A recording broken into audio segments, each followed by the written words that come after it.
The Hawks played Game 4 without their star Trae Young, but still managed to tie the series up at 2 apiece. Young is currently a game-time decision. That is for tonight. The Bucks also suffered a major blow with the injury to Giannis Antetokounmpo, who will miss Game 5 due to a hyperextended knee. This will be just his second missed game in a postseason career, and history says the winner of Game 5 will go on to win the series, as teams to take a 3-2 series lead go on to win the best-of-7 series 83.9% of the time. So Max Kellerman, that tells me big implications tonight, sir. Tell me this, who wins Game 5? The Atlanta Hawks. Don't tell me that they're playing in Milwaukee. I don't like. It comes down to, again, Giannis is not playing Game 5. Trae Young and Clint Capella might play Game 5. So if one team has its team on the floor and the other team is missing its best player, give me the team that's not missing its best player. This ain't complicated. If Trae Young plays and Giannis doesn't play, I just saw Giannis play and Trae not play and the Hawks still won. No, if Trae plays and Giannis doesn't, Stephen A., Hawks are going to win on the road or not. Max, you might be right, but I'm going with the Bucks tonight. I think they're on their home turf back in Milwaukee. I think Middleton and Drew Holiday and the rest of the crew rise to the occasion, and I think they survive. And they beat the Atlanta Hawks tonight, and then the Atlanta Hawks will come. I think that as a result of that, Milwaukee will refrain from playing Giannis in Game 6 as well. And as a result, Atlanta goes back to the ATL, wins Game 6, and then there's a Game 7 back in Milwaukee. And we'll make that decision then when it happens. I just think that this is a home court advantage for the rest of this series right now, at least over the next 2 games. I think both teams will protect their home court because sometimes you play down to the moment. I've seen the Atlanta Hawks do that. Sometimes you play up to the moment. I've seen the Milwaukee Bucks do that. And I think tonight is one of those nights where Middleton will go off. He'll explode. He'll get significant help from Drew Holiday. He'll answer the call. And I think defensively, they will step their game up overall collectively. And as a result, they'll probably win, probably by about 7 or 8 points. And go back to Hope you're Atlanta. right. Love to see it. Guys, we got like 60 seconds, but I want to ask you this, Stephen A. Will the winner of the East beat the West? And the Suns, obviously, who are waiting. I haven't made that decision yet. I'm inclined to have the Phoenix Suns as the favorites right now, unless Giannis is healthy. If Giannis is healthy, Milwaukee would be my favorite. Max, where are you on this? If the Suns are healthy, they're going to beat the Hawks or the Bucks, even if the Hawks and the Bucks are at full strength. Everyone at full strength, Suns are going to win the championship. Just like you predicted it. This is your time to gloat, Max. Tell everybody. Well, if you need to hear the Max Kellerman show, what was it, November 20th or 16th episode? You go to the podcast, go to around 8:12, I believe it is. Not that I'm basically, when the trade happened, he said he thought the Suns might win the championship. Yeah, it's possible. Okay. Yeah. So I just wanted to make sure to give him his flowers. Now, I picked several teams ahead of them, but I said I wasn't sure, and sure enough, there were injuries. So basically, Stephen A., per usual, he gave himself a... And they played bully ball, and they said, okay, we're not going to settle for three-point shots and play outside of the paint. We're going to play in the paint, beat these guys up, and we're going to defend and get block shots, and they were getting out in transition as well. So on all facets of the game, they were dominating. Well, look, I have to agree with Vince from this standpoint. When you look at the Milwaukee Bucks, part of the frustration is their inability to kind of make adjustments. That's always been the thing. That's been one of the things that has followed Bud since his days in Atlanta. He's had great teams, great players, but does he make very good in-game and in-series adjustments? But this is something that people have been begging from the Bucks. You have Brook Lopez. You have this size. Play inside. He only shot a couple of threes. We know that this is not a formula for every single night for Brook Lopez. That's not how the Bucks play because it allows that spacing for Giannis to work. But there are certain days where there is a clear advantage that Brook Lopez had, and on this night, it wasn't just him, but they could beat you up inside the paint. That is something that isn't utilized nearly enough. Well, you know what, Rachel and Vince, I'm very disappointed right now. I'm very disappointed in our producers, Steve, Hillary, Nathan Gray, Danny, Carlos. I'm disappointed because you know what? Yesterday when I came on the show, at the start of the show, they pulled up receipts. And it was receipts of making Squidward look good. I mean, he was right about what he said and whatever the case may be. But yesterday, when we were on the show and I was talking about, Trae Young being more valuable in this series than Giannis, and he hurried up and said, "Here's why you're wrong." That's true. And it turned out You speak the last truth. night showed the world why I was right. I just want y'all to pull up the receipts on RJ as well. But listen, here's the thing. Thank you for getting to the Brook question. Lopez can't play in the inside when Giannis is on the floor.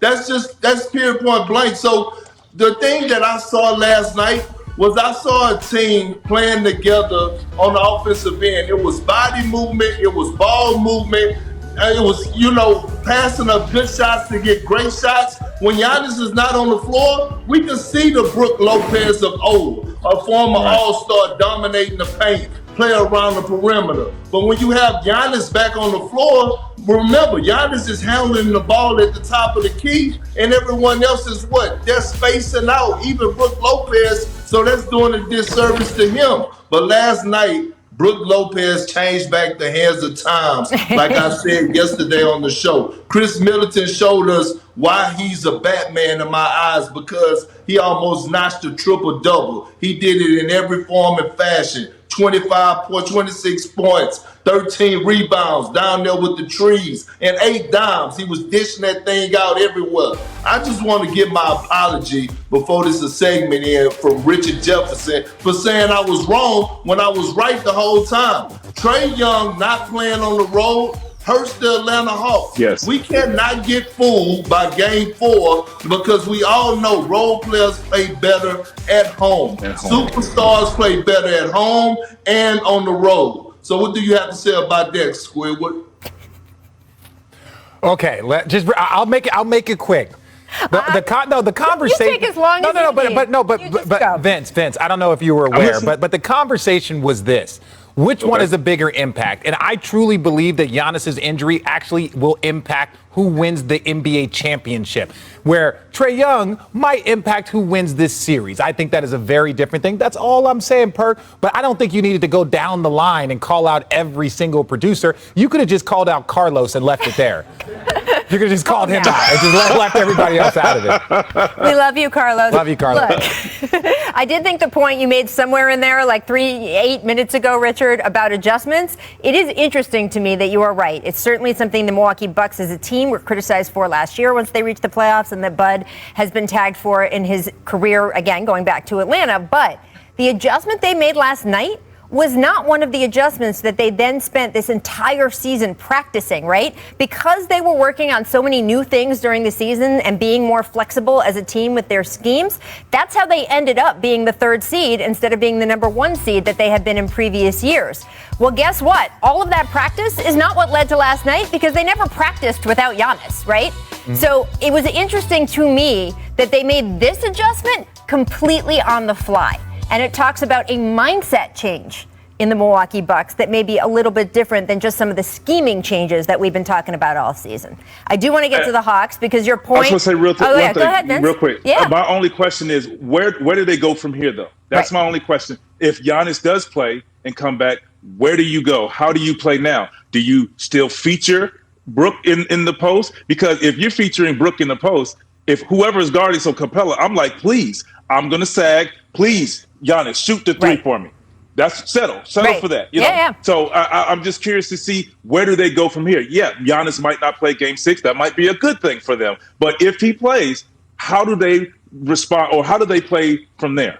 I do think it's possible that the win last night bought Giannis an extra game to take off, some extra rest. Now, we don't know the specifics of his injury enough to know if they're even thinking in days. It might be a multi-week thing. It might be a longer thing. It might be a shorter thing. But if it is a day-to-day sort of situation, if you know you have Game 7 on your home floor, if you need it, and you look at the way the game went last night, you might be telling Giannis, okay, man, it's not critical. It's not do or die. Let's give it an extra couple days. Perhaps that's what's going on in Milwaukee. I do know in Atlanta, it is critical. They are on the brink of elimination, and you're talking about Trae Young being so important, guys. It was his 2nd straight game with that bone bruise in his foot.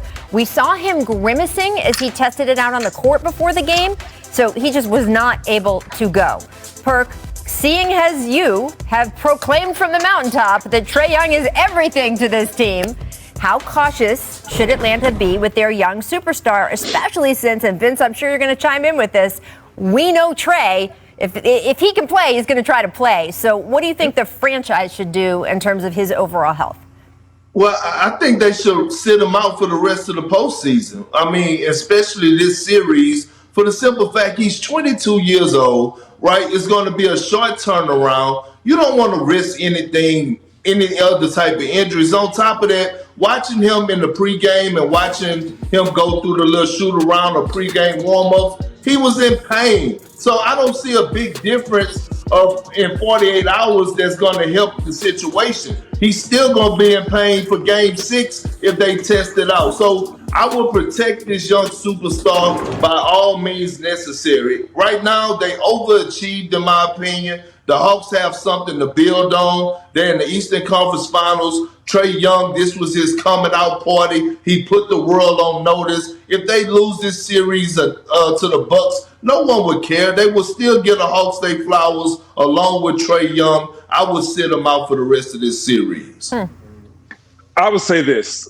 If we're in the fire as players,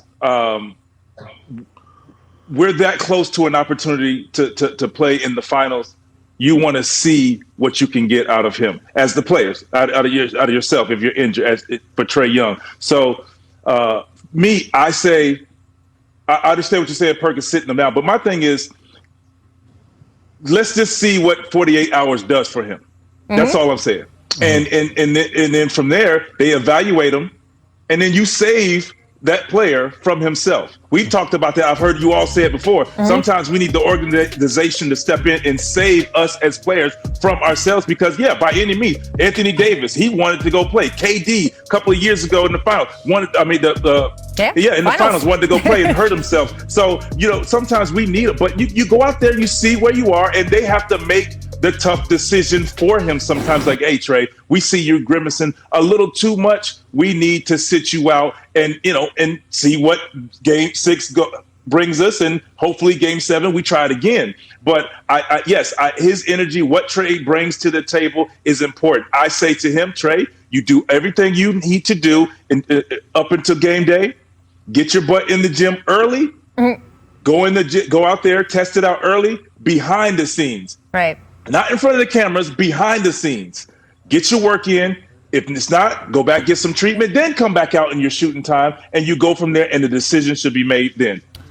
Now, this is what I like about Trae, and I think why the basketball world, not just the fans, have fallen in love with the little guy that can do all the things. Right. The reason why the basketball community, all the guys here on this chain, Rachel, everybody, is because Trae puts himself in a position of eliteness. Yes. He looks around and sees James Harden hobbled and trying. He goes out there and sees Anthony Davis hobbled and trying. He sees Chris Paul, and he considers himself, which he is, one of those guys. And I think that's the hardest part. He looks at Anthony Davis and says, I believe that I am one of the top players in this league, and this is what top players do. They will go out and they will risk it all in these moments. And so that's why I have so much respect for him. But if he can't go, he can't go. But I do know this. As Trae continues to progress in his career and progress in opportunities, I know this. If there's any opportunity for Trae to get out there, he will, because he considers and he's looked at the great players that are playing today that have tried their best and have done everything, and that's what he's trying to do. Can I be the Anthony Davis that does something? Well, Anthony Davis ended up being hurt. Can I be the James Harden? Well, James Harden did his best, but he wasn't there. Well, sometimes those gestures actually mean something. And that's what he's trying to do. In my opinion, it's not fake hustle to do it in front of other people. No. It's that it actually means something to the rest of the guys. He got on the court, not the back court in the back with the trainers, but he came out with us onto this court, tried to shoot on this basket we will be shooting on all night, and he couldn't, but he tried. He made it that close. And I do think psychologically means something. It does matter. I don't know, you guys played, but I see it on guys' faces when the other guy is out there. Well, this is the problem that I have with what y'all saying. When people was talking about Anthony Davis and questioning whether or not he should play or give it a shot, he went out there for 5 minutes. 5 minutes, and then all of a sudden the world blew up, and everybody was like, the training staff, the doctors over there, they need to be fired for putting him in position to go out there on the court and look that way. The same with James Harden, in my opinion. James Harden had no reason to be out there on the floor. He was not even 50%. The man couldn't even finish in transition when he had wide open breaks he had to pull up because his hamstring wouldn't let him. All I'm saying is Trae Young going out there for 5 minutes and he's hobbling. What is that proving to the? What is that proving to anybody? We didn't say he should go play. We agree. We were only talking about warming up. And do you do it in the back or do you do it in front of people? Yeah, like, do you, quote, try to go in front of people or alone? And that sometimes doing it in front of people, just the act of sitting there in your full warm-ups, not in a game, but trying to sort of see your movements in front of people. Somebody took well, I'll say this. These guys know if that player is actually working out and preparing themselves. You know, for me, sometimes I feel like it doesn't. It can be behind the scenes. It doesn't have to be on that court because sometimes you want to keep everybody out of what's going on, but the effort and the attempt, and if it's not there, it's not there, Perk. And that's where we go into belief to what you're saying, Perk. Yeah, if that guy's not ready, he's not ready. He's not ready. But the organization has to step in and say, no, save him from future injuries. I certainly, look, we only know what we see and hear in public. It certainly seemed like that's what happened in the last game. I mean, Trae was trying and trying and trying and trying. And they made the decision not to. It felt like they were like, it was the right decision. Yeah, okay, young fella, like we're good. And in fact, they were good without him last night. Not as much, so it will be interesting to see what happens in their elimination game just tomorrow night. All right, coming up. What?